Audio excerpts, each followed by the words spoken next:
Hey guys, it's your girl Kizzy Rock. Happy Sunday. Happy Sunday, guys. I hope you guys are enjoying your weekend. I want to say hey to all my new subscribers as well as my seasoned subscribers. I appreciate you guys so much. Thank you for your comments, your shares, and your likes. That keeps my channel increasing in volume. I'm so grateful and thankful for you guys. Really, I am. Truly, I am. So, guys, I want to jump right in. I want to talk to two different type of people just within this one recording itself, not type of people per se, but I wanted to talk to the group of you who you know what your gifts are, you know what your callings and purpose are, but you're afraid to walk in it in fear of being criticized and having to go with all the things that comes from when God is using you.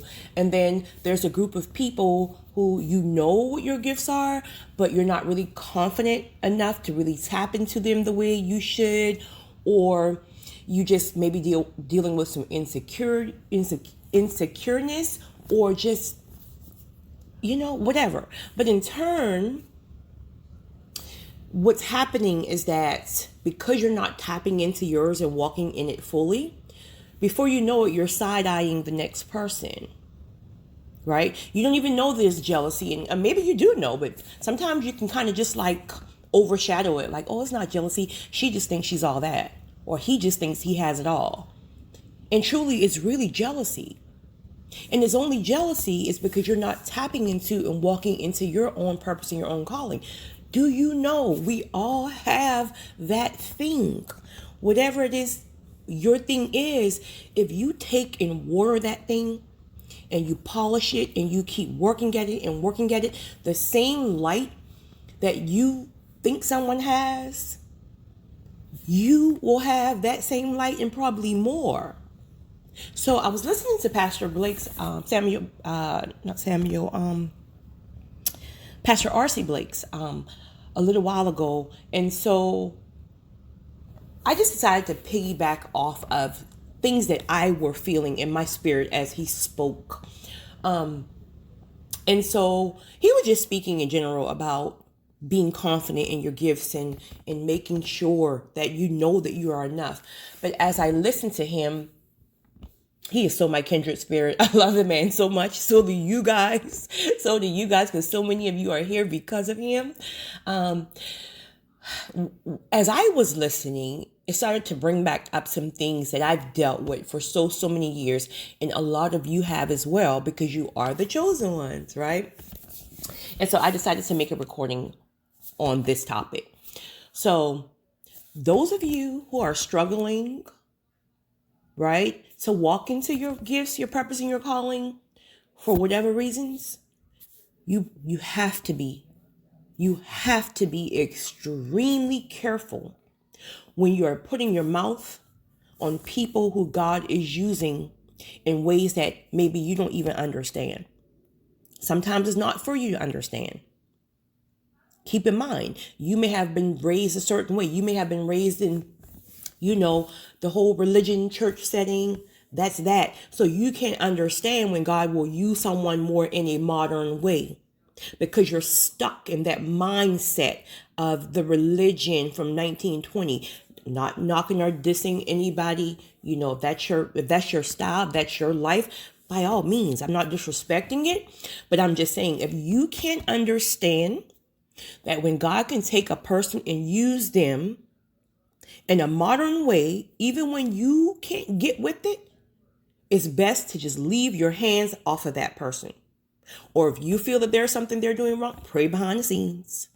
But when you start trying to speak against a person, when you're constantly nagging them and messaging them and putting your mouth on them and, oh, this person this and that person that, and I would never do that, be very, very careful. Be very, very careful. Because mind you, God is using this person for his specific reason. Again, even if you don't understand it, sometimes the person who's he's using don't even understand it in its entirety until it's done, until it's finished.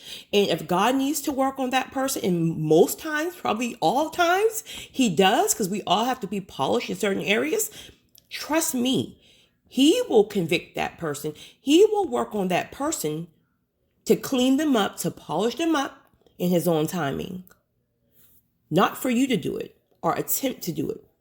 Because see, what you're doing is, if you're not careful, someone who's really not really secure and confident, and many times they won't be, because it's a process sometimes to really get to that place of just standing firm in who you are. Sometimes your words, your judgments, your criticism, because of jealousy, envy, or things that you just don't understand, can literally cause that person to shut down because they're already insecure. They're already fearful to begin with. And all they need is one comment from you to say, God wouldn't even. And now what have you done? You have literally interrupted and aborted God's plan for a specific person. And guess who he will deal with? Now, granted, he will deal with that person as well, because more or less in a way of, listen, I've called you to do this. Stop being so sensitive. Screw these people and do what I've asked you to do. So he'll deal with the person who gave up in that way, but he's going to deal with you in a way that is not so pleasant. I've seen it done so many times, and not even in the sense of, haha, I told you so. Not even in the place of just being, mean and just retaliation type way. Not even that. It's more or less of like, whoa, so God really will fight your battles. And then when he fights them, it's better than anything I could have ever done to that person. All the harm and nonsense that they've caused. Keep your hands up off things that you don't understand. Trust me when I tell you, if God is not pleased with the person, and if they're doing it the wrong way, God will deal with that. With the exception of people who are ordained to speak into your life. That's completely different. That's completely different. But that's not you. Not you per se, but you because of your own envy and jealousy. On the flip side, to those of you who are called, again, calling does not mean it's in a church setting. Calling does not mean you have to be perfect, because trust me, the higher you go, the more God will clean you up in the process. So if you're dealing with that, specifically because you are worried about people will say, God is called. Okay, for example, you were raised in religion, and everybody in your family and your entire surrounding is like religion based, and they have like those solid type, you're going to hell if you lie tomorrow, like that type of mindset, and that's all you know. But God may be calling you to Hollywood.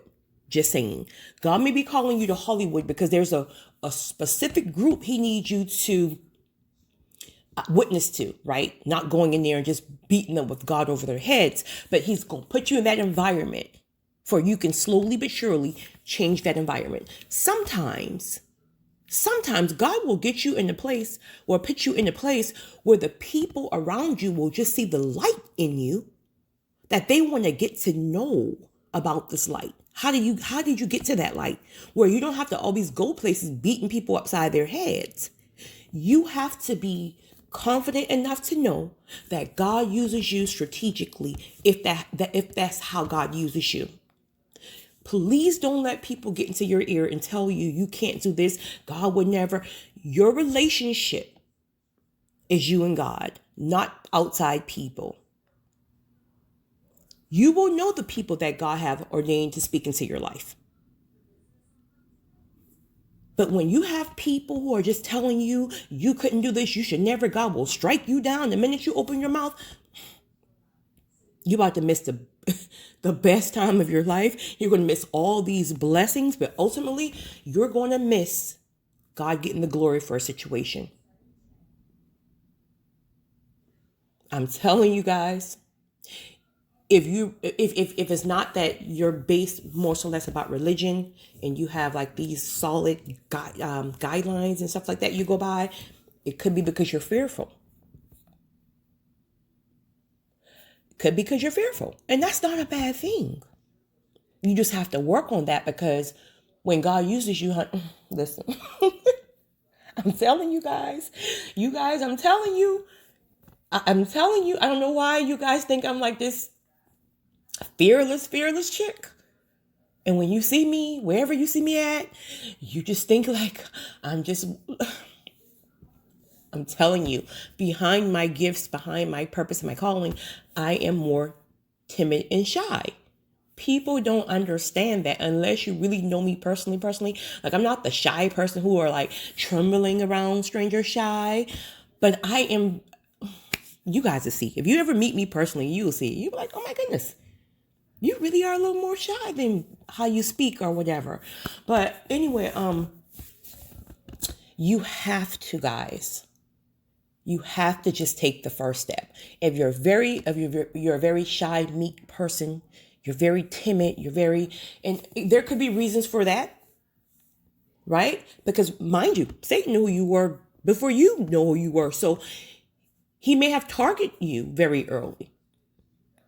He may have put you in situations where you had to hush, where you've developed the seed of being fearful and shy and things like that, right? He will target your gift very, very early. Do you guys know, you probably know, you probably don't know this, but as much compliments as I get about how I articulate my messages, the way I speak, I speak with power and all this other stuff. Do you know I was extremely insecure about how I spoke for a very, very long time? I felt like I spoke too forceful, because I didn't know then, of course, that God would be using me to speak to others. But that was an area that I really had some insecurity about. And then you got people, well, in relationships or whatever, whatever, and people say, well, you talk too much. And then you're trying to balance that thing, because it's like, well, God, why did you make me a talker? But now you got to try to balance it from not talking too much. And now you're kind of dangling in the middle. So it's like, do I talk? Do I not talk? Right? So you see how all those things can be targeted very early on in life to make you insecure in that area. So I remember when I had my very, very first conference, I don't know, maybe 11 years ago, and a young lady who was there, she's passed away now. Rest in peace, Wanzetta. But she said to me, I was telling the audience how I had been insecure when I was much, much younger about the way I spoke. I just felt like I was just too forceful, And she said, and do you know now that's why God have allowed you to speak with that type of force and power? And when she said that, that's when it hit me. And I was like, oh my goodness, she's right. The one thing that I had been insecure about was the one thing that God would use. But it took for me to push past the insecurity. It took for me to push past when someone said that to me, and to be like, okay, you know what? Maybe I'm talking too much with you right now in our situation, whatever we're going through. So I'm going to turn it off right now for this situation. But I know how God uses me, so I'm not going to let that shut me up in this particular situation. So it's all about knowing how to compartmentalize certain gifts, certain things, whatever. But most importantly, being firm and being confident in who you are. So if you are fearful, work on it. But I'm going to tell you something. God will not open the door until you take the first step to push past that fear. I paused for a moment because somebody got that. So it's like, it's almost like, okay, well, I'll just pray and God's going to help me. Yes, trust me. Ooh, honey, God have helped me from situations where I've lost my words on stage. Or so I thought. But all he did was cut out a certain part of my speech because he needed to give me something else, because somebody in that audience in particular needed the words that I thought I had lost, but he graced me with a different set of words. So yes, he will help you, but you have to take the first step. Even with your little trembling feet and trembling knees, you're fearful of public speaking, or you're fearful of large crowds, right? But God is calling you to go and speak to a orphanage full of hundreds of children and people, because maybe you were abused, maybe you went from foster homes to foster homes, and now God needs this group of people to see that even through everything they're going through, they still have a great chance of life because you did. And now he wants you to go, a person who don't even like to be around one person because you're so shy, but he wants you to go and speak to hundreds. Been there, done that, trust me. But if he gives you the download, right, and you're sitting there shaking in your little boots, don't think, okay, I'm just going to pray about it and then God's going to just move my feet. Nope. He's going to require you to move your feet first. Do what you have to do. Pray, fast, fill your spirit up, whatever you have to do. And this everybody. I don't care who you are and how long you've been a celebrity or on stage or this. Everybody have their own little thing to fill them up before they walk on the stage, before they start speaking on the whatever. You have to literally so find what works for you. There's something that can help pep you up. You just have to tap into it. For myself, it's listen. Listen. Sometimes it means, again, I said this before, sometimes it means for me to shut things down for a whole week. Sometimes longer, sometimes shorter. It just all depends. So I can get my downloads, because then I know if it's all coming from the Spirit, it's none of me per se. God is just using me. But because I know he's giving me these downloads and I'm notating what he's giving me, then I know I can be confident because I'm speaking from spirit and not from flesh. Flesh will make you question yourself because we're not really confident in flesh. Flesh is just flesh. So if I'm moving in spirit, sorry guys, if I'm moving in spirit, then I'm confident in that thing because that's not me speaking. But now you figure you got it all together. And when you get wherever you're going, you see all these people, or you just already know that God's have a specific message for you to deliver in a place where you don't even feel like you fit in to begin with.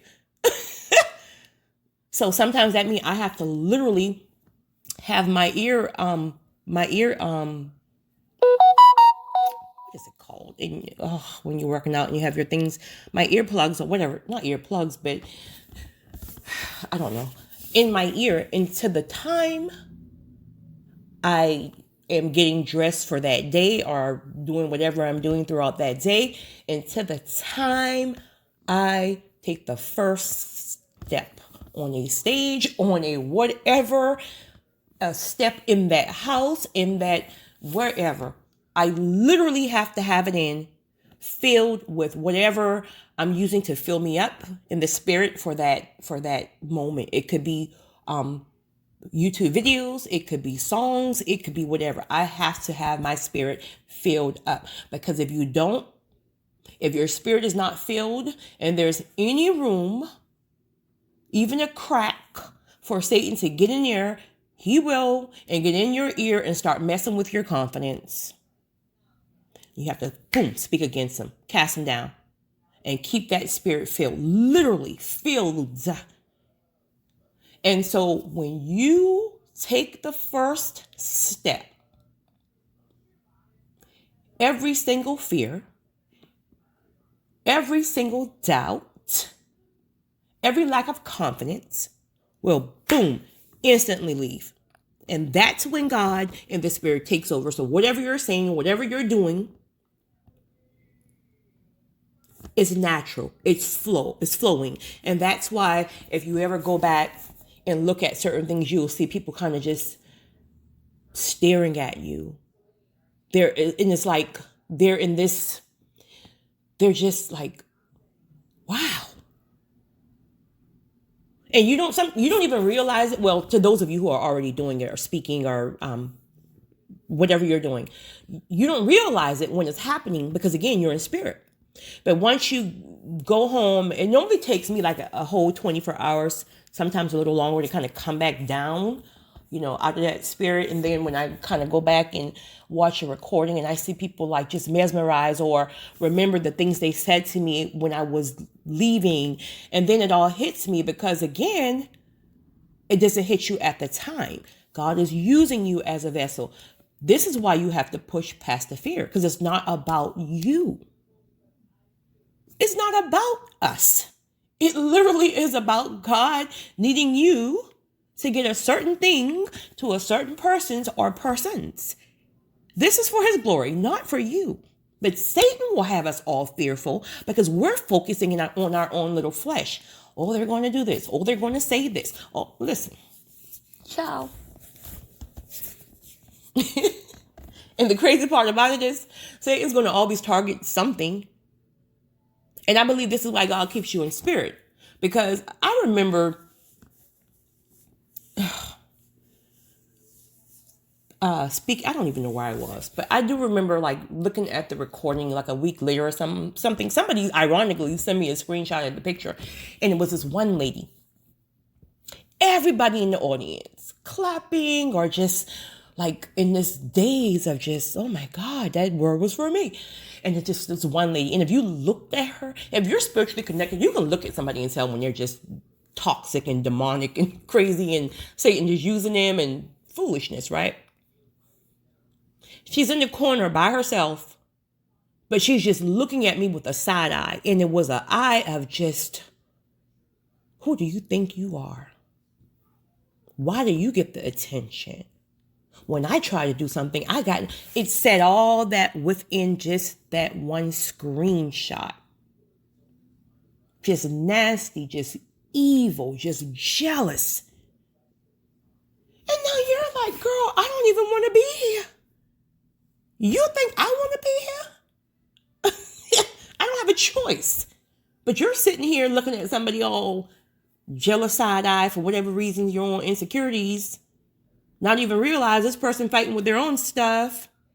Not even realizes that if you stop with this devilish look in your eyes, allow God to cleanse your little toxic demonic spirits, the same light, the same whatever you're attempting to get will be just as bright. Just as bright. Of course, I didn't tell her that, right? That's what I was thinking. But do you know, like a month later, I got an email from somebody. I didn't even know it was her, but it was her. And she sent me an email, and the email was so beautiful.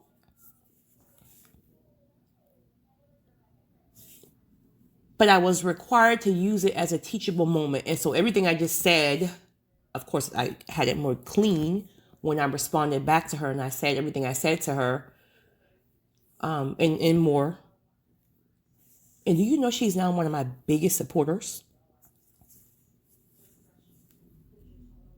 And I know what some of you are thinking, like, trust me, your girl ain't crazy now.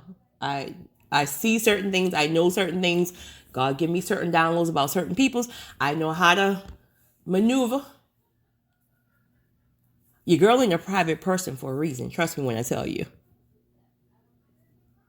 Trust me when I tell you.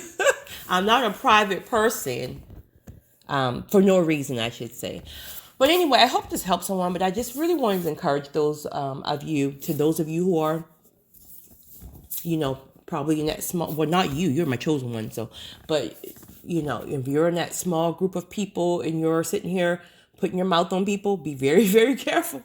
I'm going to tell you, be very, very careful. To those of you who you know that God is calling you, but you're fearful, you got to get past the fear, boo. You have to pray and ask God to show you how. He will. He will. Don't be concerned about people. They will. Some of them will dislike you. Some of them won't understand you. But you can't worry about that, because that's not for you. God will deal with them accordingly. You just take your step. Just take your step. Because again, we all are, we all have different gifts and all that good stuff, all different purposes, and your light will shine just as bright. To those of you who are already being used, keep your head up. We already know how hard it is. Keep your head up, because only God fights your battles. You don't have to touch it. So you guys have a great one. It's your girl.